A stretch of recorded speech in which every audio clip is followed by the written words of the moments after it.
I find too many people out there just do not connect with their intuition, or just have lost that sort of connection or the ability to even trust in themselves.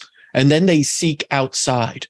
You probably see it all the time. They're like, Danielle, what should I do? I'm having this. It's like, what does your body want you to do? Because I can't answer that question. I can give you my experience. And that's where I do find, social media is great for picking up other people's experiences and gaining hope and seeing the story. But it's not to say, what did you do? I'm going to do the same exact thing and get the same results. And that's where I always go, you got to go inside for that.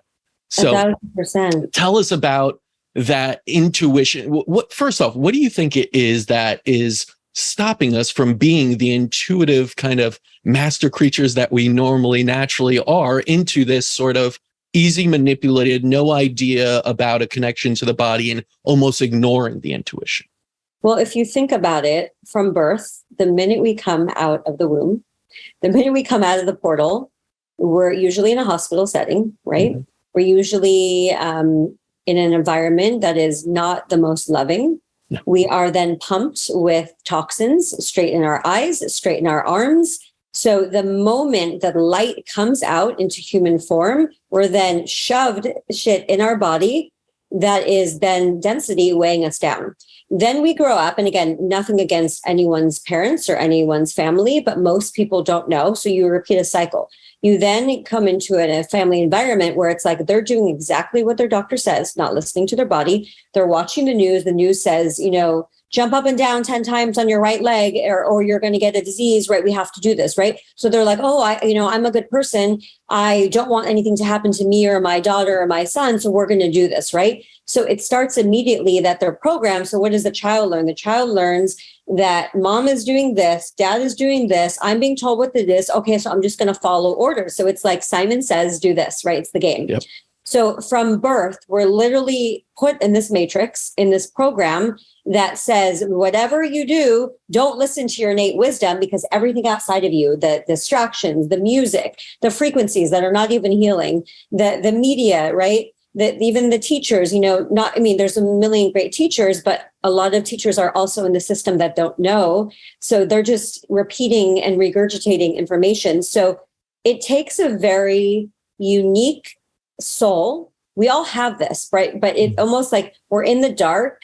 Imagine it takes a very strong soul to be like, okay, I'm in the dark, but I'm still going to find my way to the door, right? Mm-hmm. And some people are going to be like, no, I can't find it. It's too dark. I get it. That's hard. Like, I don't blame them for being like, I don't want to find it. Just tell me where it is. But then every once in a while, the spark within you, your soul says, hey, I know it's hard, but find that door, because when you open it, again, I have chills. When you open it, that's where the light is going to come in, and you're going to find so much more. So my whole journey is reminding people that we're in a program. Like on my Instagram bio, I wrote pleasure over programs, right? Mm-hmm. And it's such a simple thing, but it's like summarizes this matrix. Bring in pleasure, bring in joy, bring in your own intuition. Who cares if people think it's weird? Who cares if people think it's funny? Who cares if people have never seen it before? I don't know any mystic, teacher, leader in life that hasn't been ridiculed for something they're doing because they are ahead of the curve.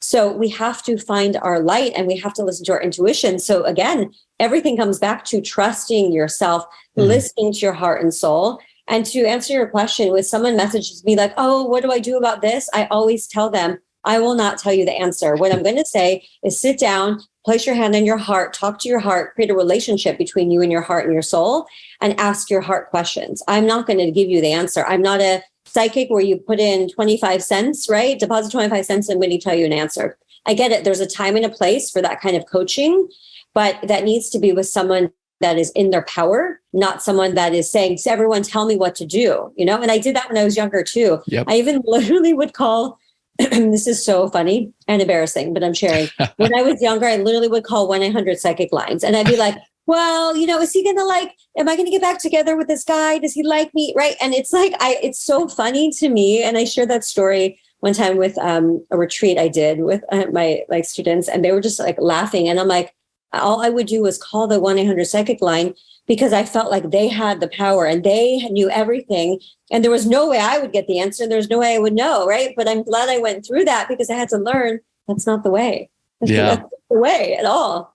Yeah, no, embarrassing story right back at you. I once had a bad breakup. I found myself just throughout the day going on forums and like typing to strangers, like, what should I do to get her back? And it's like, I look back on like, what was I thinking? Like strangers were Yes, like, yes, oh, you yes, should go yes, like buy her a yes, car. I was like, yes. oh, good idea. It's like, that's terrible idea. But that's it. I had such a lack in understanding my own decision was the best decision. I needed to move on. I Yep. needed to grow and evolve. It wouldn't be easy.